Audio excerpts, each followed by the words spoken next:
Hello, I'm Greg Williams, the Master Negotiator and Body Language Expert, and today I'm here with Charles Fleisher, the Opportunities Guy. He is the author of the recently released book titled The Secret of Difficulties, 4 Steps to Turn Tragedy into Opportunities. He is a small business entrepreneur with over 15 years in the home healthcare business. Charles is also a speaker and a coach. Today, we are going to discuss how you can capitalize on your own challenges, turn them into your greatest opportunities, and 4 steps to make all of that happen. Hello, Charles. How are you doing today? I'm doing great, Greg. Oh, well, that's fantastic. I'd like to thank you, first of all, for setting aside some time to actually talk to the listeners that are actually going to benefit from the content that you're going to provide to us and for us today, because not only are you a thought leader, but at the same time, you are a great source of motivation, and to that end, I, along with countless number of people throughout the world, truly thank you. Thank you. I appreciate that very much. You're more than welcome. Now, first of all, Charles, tell us exactly why you are called the Opportunities Guy. Well, Greg, everybody has challenges. Nobody makes it very far without hitting roadblocks or obstacles. When I was 18 years old, I was in a car accident, and I became paralyzed from the upper chest down. I do not have movement or feeling in 90% of my body, including my hands and my fingers. And I also have very limited use of my arms. I've actually been in a wheelchair for almost 25 years. But about 5 or 6 years ago, I looked back at my injury and how it's impacted my life, and I realized that many of the highlights in my life are actually things that came as a direct result of overcoming the challenges involved with my injury. So now I'm devoting to showing others how they could use their challenges as opportunities as well. Wow, Charles, I'm telling you, that in itself is a great example of how people can not only learn from the adverse things that happen to them, but at the same time benefit from them. As such, having been in a wheelchair for 25 years, what would you say to somebody that would say, my gosh, poor guy, I feel sorry for you? Yeah, that's kind of funny. I was just, after giving a speech a couple of weeks ago, a woman walked up to me, and she was a nurse, so she has some experience with the medical field. She was very direct and even a little blunt. She said to me, does it suck? and I looked at her, and I'm like, well, kind of laughed. And I can understand, because obviously there's a lot of challenges that go with having a spinal cord injury and the kind of difficulties that I face every day. But I explained to her that I had the opportunity when I was going to rehab to go whitewater rafting, hot air ballooning, water skiing, camping in the Rocky Mountains, all within the first year of my injury. I would not have had these opportunities if it hadn't been for my injury. And since then, I've had so many different things that have come up as a direct result of my injury. My education was paid for by the state of New Jersey because they want people with injuries to go back to work and not collect Social Security. How many people get their educations paid for them because they had an injury? Exactly. And you know, just based on the way that you are indicating how you accepted what life is like for you, it seems like you maintain a very positive outlook all the time. How valuable would you say having a positive outlook on life is to anybody in life? Oh, it's key, 100%. And I remember one of the first things that I remember somebody who also had an injury in the hospital said to me, that, an able-bodied person in a lifetime maybe they'll have, 30,000 things you could actually do in a lifetime. Time would only limit you to maybe 10,000 of those things. You have a spinal cord injury, so maybe now you're limited to 15,000. I'll never be able to get to 15,000 different things. I've decided to focus on those things that I can do. Everyone is limited both in time and where they're born and their education level. Everyone's limited. If you focus on the things that you can do in your own life, you will find more opportunities than you could possibly exploit in your lifetime. Wow, Charles, you almost sound like a motivational speaker right now. Boy, oh boy. Now, tell our listeners a little bit about what it is that you do speak to when you speak to audiences. That is the number one thing that I focus on when I speak to audiences. I think that my situation allows me to get across to people in a way that an able-bodied person might not be able to. That if I, with all my challenges, can focus on what's good in my life, focus on what I can do, not complain on a regular basis about what my problems are, I think that goes across a little bit stronger than somebody who's an able-bodied person. And I try to take it one step further, because a lot of the people that I've seen in my life, not only are they doing well with struggles, they have actually taken their struggles and exploited them in situations that have created massive amounts of wealth in their life, opportunities in their life that they wouldn't have had if they hadn't decided to face and overcome the challenge in the first place. Very well said, for sure. Now, I know, if I could paraphrase, what you're saying is one should always surround one's self with people that are positive?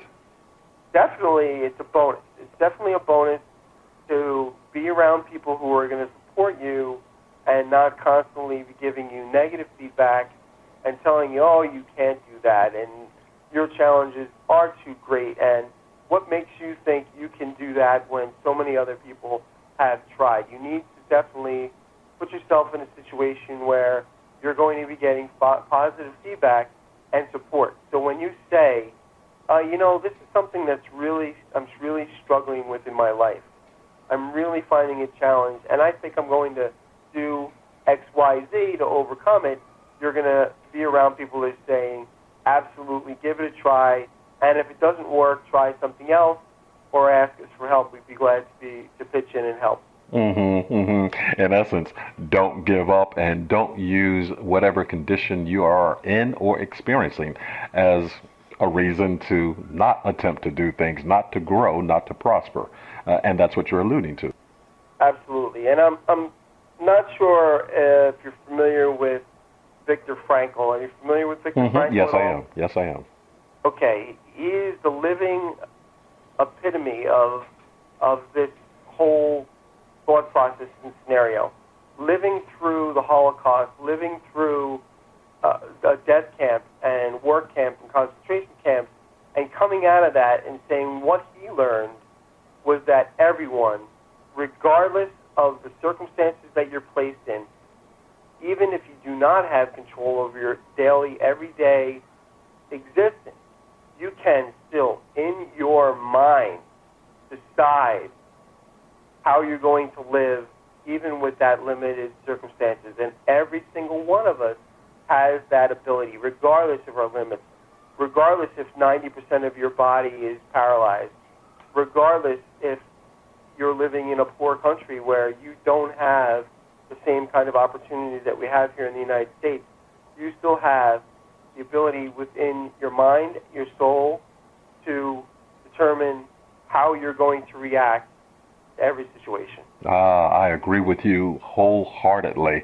And it sounds like you actually create outcomes for the people to whom you're speaking. Now, to that end, it seems somewhat counterintuitive that a spinal cord injury could create opportunities. As such, can you give some examples of opportunities you had as a result of your injury? And I know you talked about whitewater rafting a moment ago, hot air ballooning, but are there more that you can expound upon? Certainly. Well, let me ask you a question.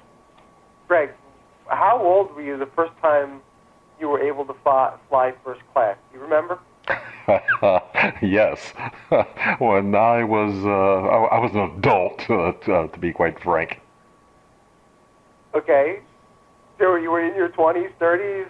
Probably, my goodness, I was going to say, well, now I'm only 21, yeah, in dog years, not in non-dog years. No, but I probably was somewhere, goodness, I'm going to say latter 20s more than likely.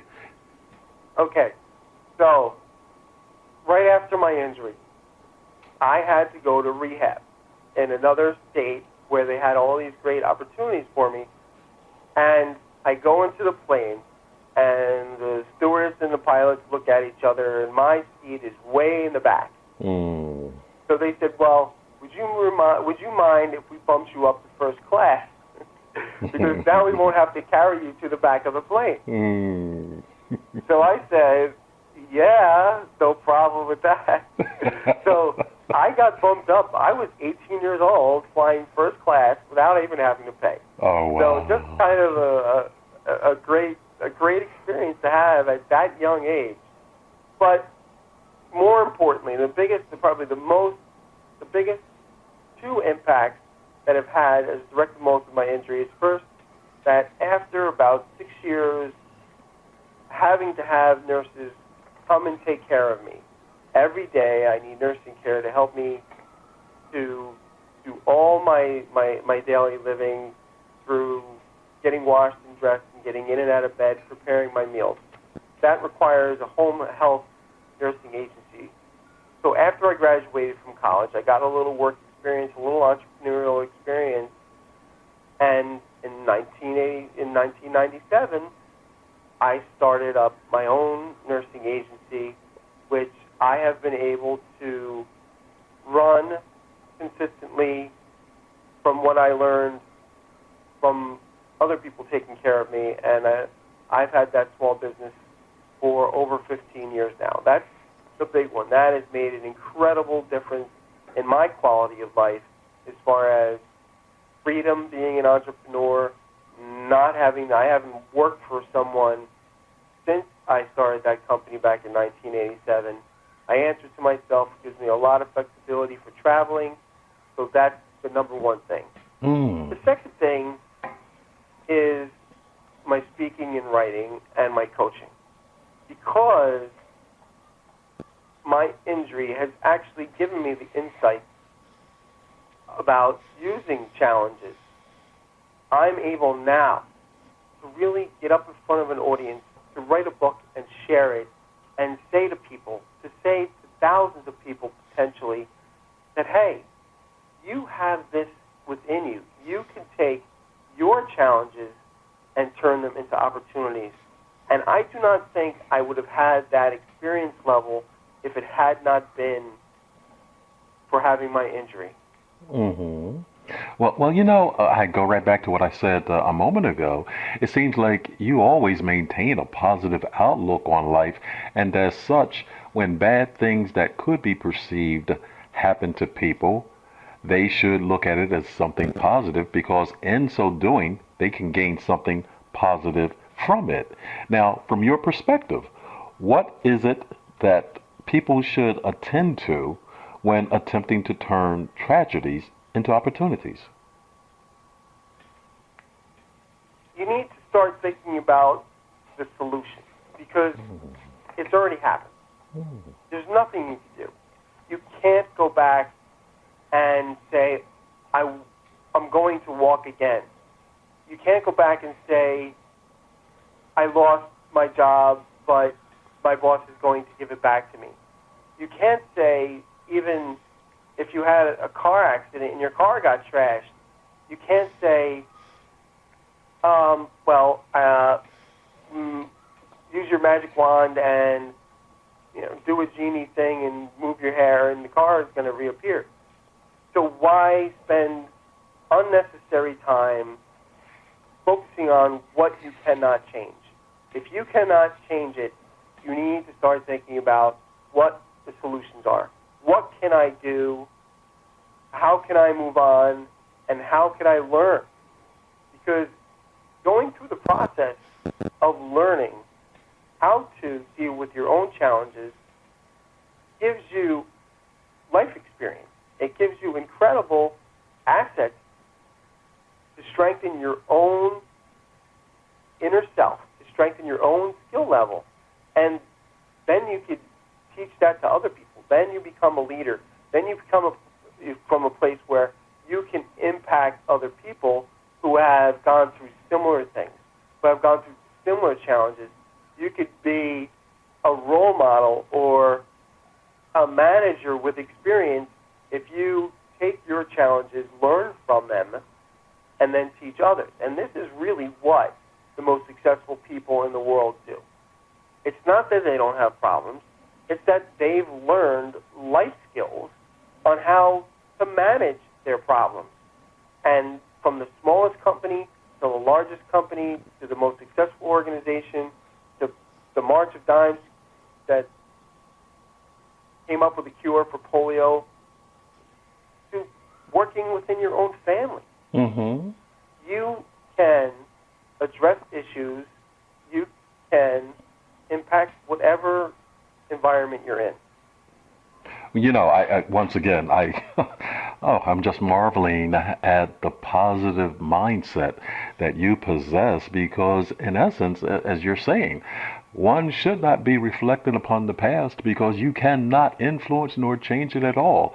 Instead, look at the outcomes that you might be able to use to enhance your life and be forward thinking, be forward looking, be forward doing, as it were. Now, do you have a 1, 2, 3, 4, 5, 6, 7, 8, 9, whatever step process whereby you could tell our listeners this is what you should do first, this is what you should do second? And you did speak about some of that a moment ago, but is there more that you can bestow upon our listeners? Well, I think one of the great places to start, if you want to create opportunities in your life, if you want to create opportunities in your business, I think a really good place to start is to identify those things that you struggle with. I think when you start from that position, okay, well, what am I having a challenge with? What is it that would make my life better? If you could identify those things, or if it's your company, what is it that the people that work for me or that I have issues every day, what are those things that if they went away would make me more productive? Mm-hmm. If they went away would create stronger sales for me and for my company and for my employees? Identifying those things, actually sitting down and saying, well, what is the obstacles that we're facing? If you could identify those and start working on them, that is the number one thing. So I would say start with that, and then from there, it's once you've got the difficulties identified, then you want to move on to, well, what would I like to see happen? What solutions can I start putting together that are going to make those, that are going to help me address those difficulties? What would the outcome be if, best case scenario? And the one thing about this process is there's going to be something different on the other end. But you have to start by thinking about it. You have to start by thinking about what is it going to look like, or what would I like it to look like? Because you're not going to know what it's going to look like. But if you have an idea of what you want it to be, or that's really kind of the step number two. Well, what would you like it to look like? The fourth step that I feel is very important is to make a plan. And it doesn't have to be my plan. There are so many plans out there. There's Napoleon Hill, and then there's David Allen, and there's so many different great programs out there. Brian Tracy, phenomenal different people out there that can help you implement your plans, make plans. So you really need to, from my third step that I use in my book, in my program, is to make a plan. And that involves doing research, finding out what other people are doing to address the same kinds of issues. But brainstorming with yourself. What can I do? What can I do right now to make those things that are challenging me better? To make those things that I'm struggling with go away or lessen. And then if you don't know, if you don't have the answers, you've got the internet. You've got the other people that you're working with. You've got family members. You've got other people in the organization. Get that information into one spot, make a plan, and then the fourth number one thing that everybody needs to do and everybody has to do to take action. You have to take action.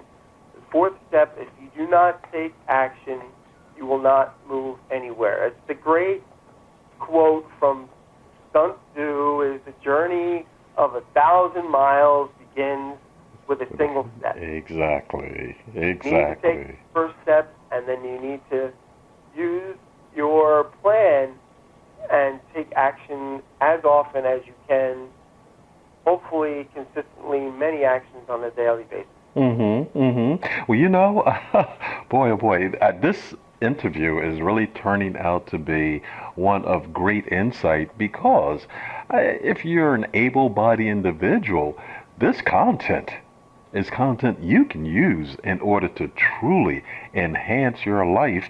And today we're actually talking with Charles Fleisher, who happens to be known as the Opportunities Guy. He's turned what could be perceived as tragedy into opportunities, and he's given a lot of great insight into how you, no matter what state of mind, no matter what state of life you're in, can use his suggestions into enhancing your life also. Now, Charles, you did mention one thing that I just want to call you on, and that is, you said sometimes you can have brainstorming sessions with yourself. Now, I've tried that, to be quite frank with you, and my goodness, I've been somewhat startled by the fact that I didn't get any response at all. I'm only joking, but sometimes when we have these self-conversations, we don't know what the heck to expect. But getting serious again, you spoke about processes and questions. And even when talking about negotiation, tactics and strategies, and reading body language as I do, I always talk about establishing a process, because in so doing, you have a methodology, as it were, by which you can not only identify a situation, be it classified as a problem, opportunity, or whatever, but at the same time, by asking the right questions, you then know how to enhance your process. As such, what are some of the processes that you take people through when you're speaking to them from the platform, from the front of the room, the stage, etc.? And then I want you to tell us a little bit more about your book. Well, just one question. One thing I want to go back to, because I know you were kind of joking about the brainstorming thing, and I know that was great fun, but I think you hit on something that is a little bit of a difficulty for people. That when they sit down and when they start trying to come up with identifying difficulties and solutions and plans and actions, there is some issues that go along. And I think one of the things, and I picked this up from Earl Nightingale, one of the things that would benefit on a daily basis is to sit down for 10 minutes or 20 minutes and think about, what could I be doing better? What could I be doing better? What kinds of things would make an improve an impact on my day-to-day work life? How could I improve my company? How could I get the kind of skills, or what skills could I use? It's very hard if you just try and do it once. Mm-hmm. It's hard if you try and do it twice.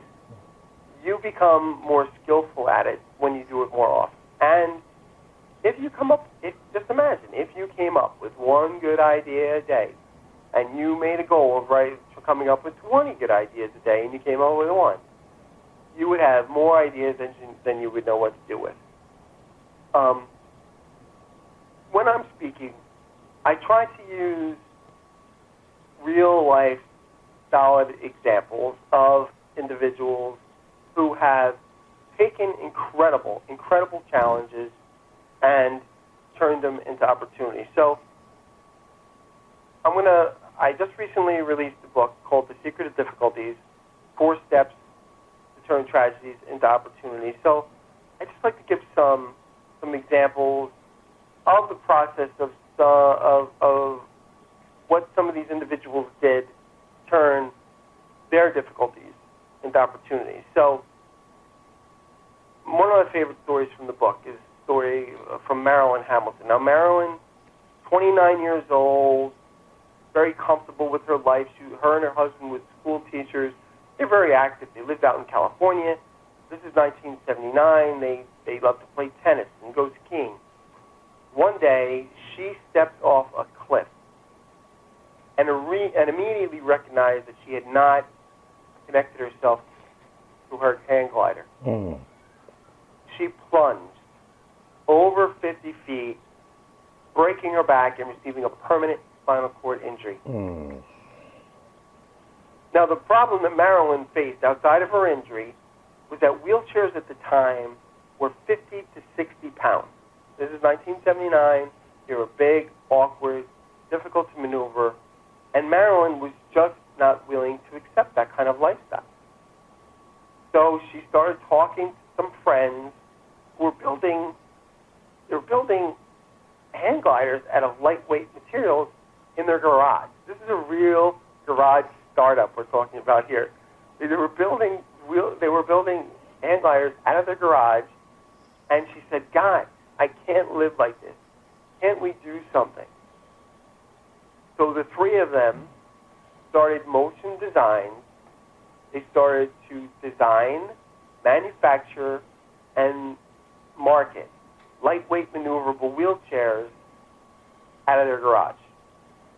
They were able to start producing chairs that were 25 pounds, Greg. 25 pounds. That's more than half of current wheelchairs on the market. Within 10 years, they sold the company for $60 million, and this is 1988 money, 1989 money. And she stayed on with the company as a consultant all the way to 2007. So what did she do? What was her difficulty? Her difficulty was, because I'm also talking about a difficulty that that she identified that was different than just simply having an injury. Because yes, lots of people had this injury. They've had these injuries for thousands of years. But she took the difficulty of this heavy, awkward, difficult to maneuver wheelchair and the solution for her was a lightweight, maneuverable wheelchair. Her plan was to start a company to manufacture these kinds of wheelchairs, and the action she took was to pound the street. She went to rehab. She went to distributors. She went to magazines. She found out who it was in the athlete market for people with wheelchairs who would benefit from her product. And she took those action steps, and she became a success, selling something that millions of people needed. And because of her determination, and turned to a great success. So that's one of the fun stories I like to share about taking difficulties and turning into opportunities. Mm-hmm. And the key words I heard again in that story was the fact that she took action. Again, as you indicated, you can come up with all kinds of plans and thoughts and dreams and aspirations, but unless you take action, none of those things will come to fruition. Now, Is that your most inspirational story from your book by chance, or are there others? That isn't the most inspirational. The most inspirational is, and it's still a little bit upsetting to, when you think about it and talk about it. Two guys. One was Gordon Murray. I'll talk about Gordon. Gordon was a Wall Street banker, and most people don't think inspiration, Wall Street bankers don't seem to go together very well, right? I'll leave that one alone. Yeah, well, you do too, right? You do a lot of work in the corporate world. You don't want to step on anybody's toes. Exactly. But go ahead. Okay, well, I don't want to step on any Wall Street bankers' toes either, but Gordon was he worked on a lot of the big firms in the Wall Street for 20 years. But he recognized that there were issues with the sales strategy that investment banks and bankers and brokers use, because he decided that long-term investing was not active investing where you're getting in and out of stuff and getting a lot of fees was better for most people. So he decided he wanted to write a book about this. But he got diagnosed with brain cancer, terminal brain cancer. And instead of folding up his tent and living on the beach in California somewhere, he decided that he was going to write his book on how people on Main Street should be investing.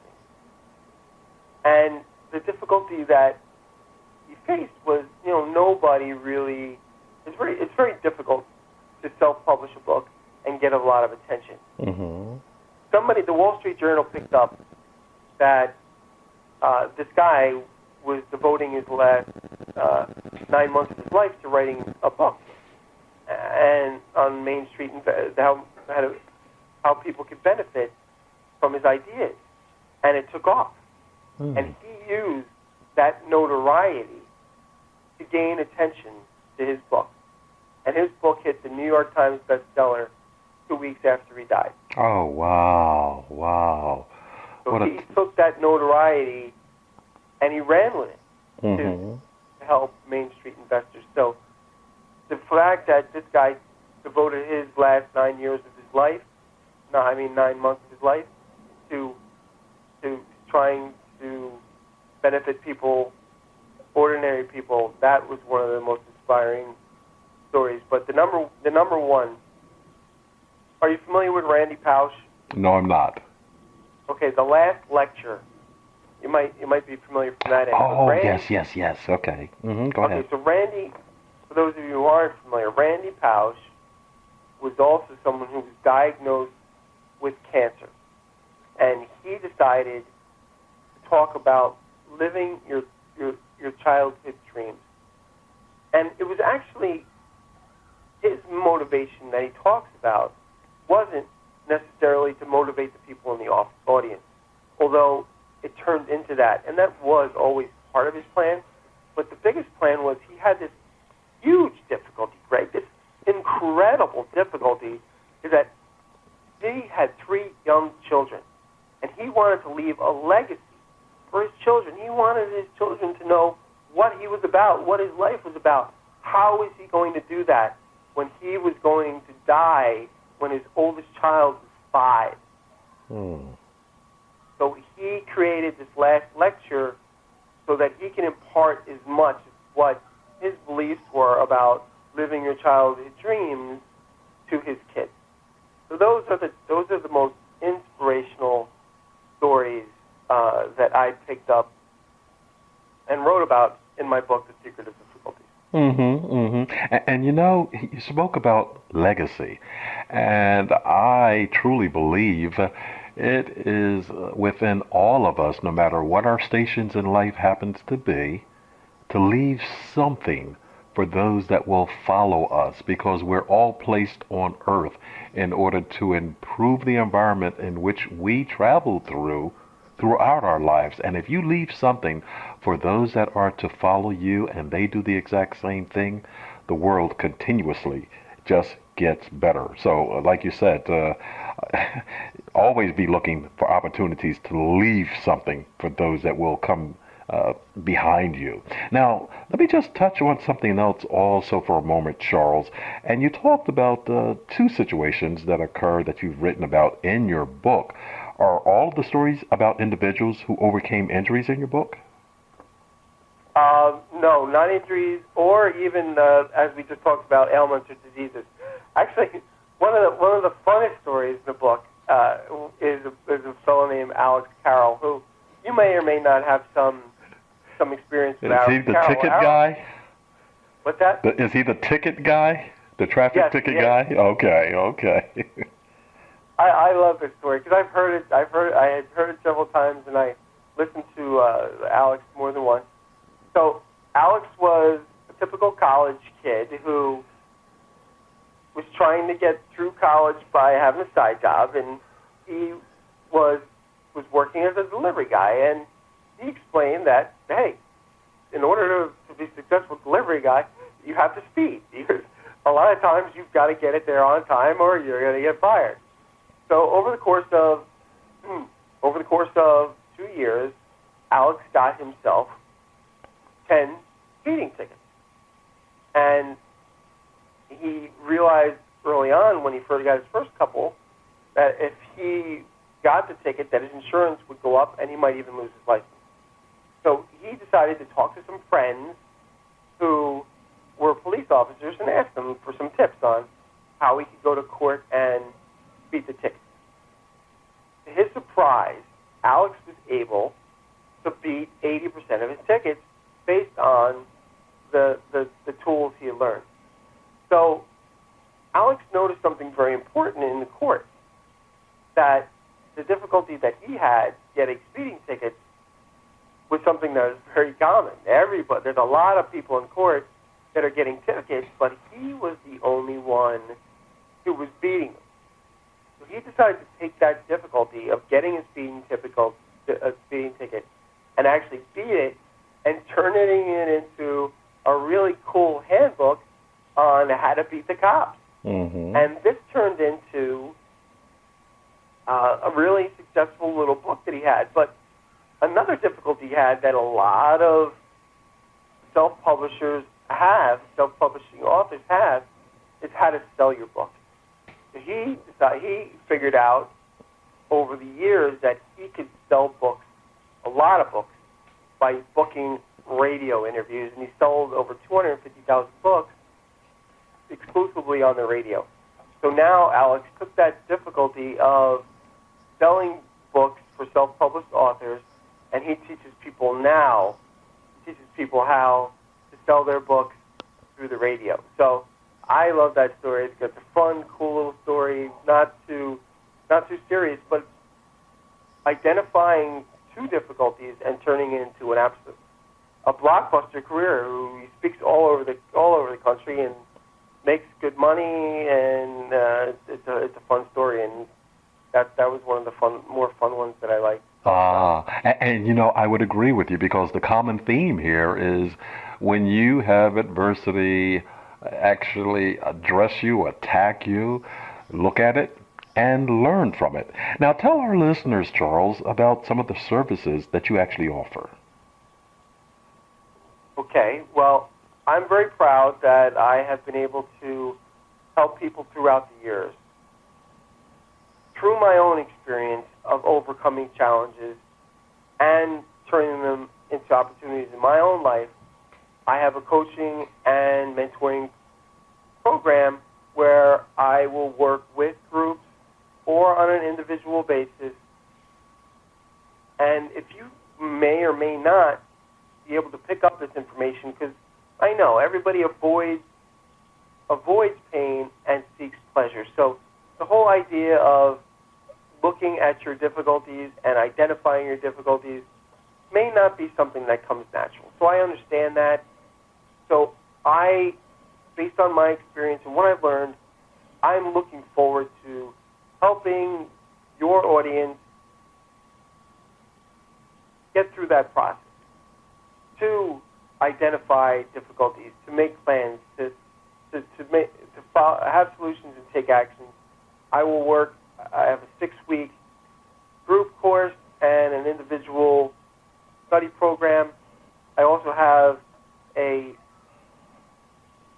5-hour mini course with a workbook that goes with an hour of counseling, not counseling, but an hour of coaching that I offer. So, of course, I'm also a speaker, and I would love to come out and address any groups that think that they would benefit from this. And I also have a joint fundraising program because I have a nonprofit. So I know how hard it is to raise money for nonprofits. So if you have interest in a no-cost fundraiser that I could come out and do a 2-hour or 4-hour workshop to a group that you have, that's one of the things that I love to do, because I love to help organizations raise funds. It doesn't have to be a nonprofit. Any organization that's trying to raise funds for their cause or their organization, I'd love to come out and do a workshop and help out your group. Well, you know what? Now, that's a fantastic offer, because a lot of groups are experiencing a decline in membership throughout the United States these days, because people can just gather information from too many other sources. So what I'm hearing is you will actually assist organizations and speak on their behalf at their events, help set it up, et cetera, et cetera. And now, am I to say you do that gratis, or what are the strings, if you wish, that are attached to that offer? Well, what I do is I partner with my organization will partner with your organization, and we bring the program, we do the program for free, and we introduce the program to your group, to your list of people, and we split the door. Okay, so that if you have 100 people show up, you're going to raise, if it's $10 a head, you're going to raise $1,000. If it's $20 a head, you're going to raise $2,000, and you will split the door. And any educational material I sell, I will donate 10% back to the organization. So that's the model of the program that I offer. And again, it's no cost to the organization out of pocket, but we'll split the door so that my organization has money and your organization raises money. That sounds like a win-win-win. Win for the organization, win for those that it supports and reaches out to, and for your organization. So, my goodness, if any of you have the need, have the desire, have the interest to actually take advantage of this very, very generous offer, and you've already heard thus far what it is that Charles has been able to overcome. You've also heard the mindset that he possesses when looking adversity in the eye and overcoming it because he sees opportunities in it. If you would like to instill such a mindset in the audiences and in the minds of those that you deal with, Charles, tell people how they can get in touch with you, because they need to. Okay, thank you very much. Well, I am Charles Fleisher, the Opportunities Guy, and my website is the Opportunities Guy, opportunities with an S, guy.com, or you could reach me through OPPGU Guy, the opguy.com. My telephone number is 732-895-2610. And I'd love to hear from anybody out there who would really like to start grabbing hold of their difficult situations, taking control of them, and prospering as a result of what you learn by facing your own challenges.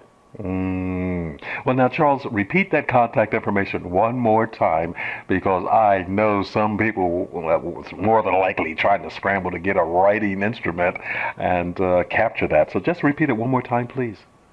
Okay, the quickest way way to get my website is OPPGUY, that's opguy.com, or the Opportunities Guy with theopportunitiesguy.com. Phone number is 732-895-2610. That sounds fantastic. And again, if you're listening to this information, no matter what level you happen to exist in, that's to say your state of mind is one whereby it's good, you're whole, and God has blessed you. I say God has blessed you anyway, because even if you're, as Charles indicated, wheelchair bound, by all means, if you maintain the proper outlook in life, you will see opportunities in adversity, and you will, with the proper mindset as Charles has outlined for you, be able to overcome more things than you otherwise would have been able to overcome. Charles, in our closing minutes, can you please just impart more of your wisdom, more of your knowledge, more of the adversity that you've overcome with and to our listeners, because this truly has been very inspirational. Thank you. I'd love to. You hear people talk about being street smart or having common sense, and how valuable that is in any line of work or in any neighborhood. I believe that people who have those skills, it's not necessarily something that they pick up naturally. I think it's paying attention. I think it's recognition. And I think that's the number one thing. I think it's recognizing that your difficulties and your struggles can provide you with all the opportunities you could possibly look for. I think having that conscious shift that when I learned by overcoming my challenges, that's when you start seeing opportunities everywhere. That's the key, and that is the number one thing that this program and my situation could offer as value, and why your difficulties offer you your greatest opportunities. Charles, it has truly been an honor and a pleasure to talk with you, listen to your stories, and feel the inspirational messages that you have given to all of our listeners.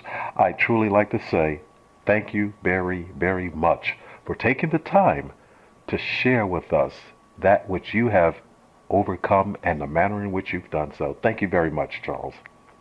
Thank you, Greg. You've been listening to Charles Fleisher, the Opportunities Guy, and I'm telling you, if you really want to get in touch with yourself as you confront adversity, you definitely need to reach out to Charles. He is known as the Opportunities Guy for a reason, and that's because after 15 years in business, this man has truly become a success.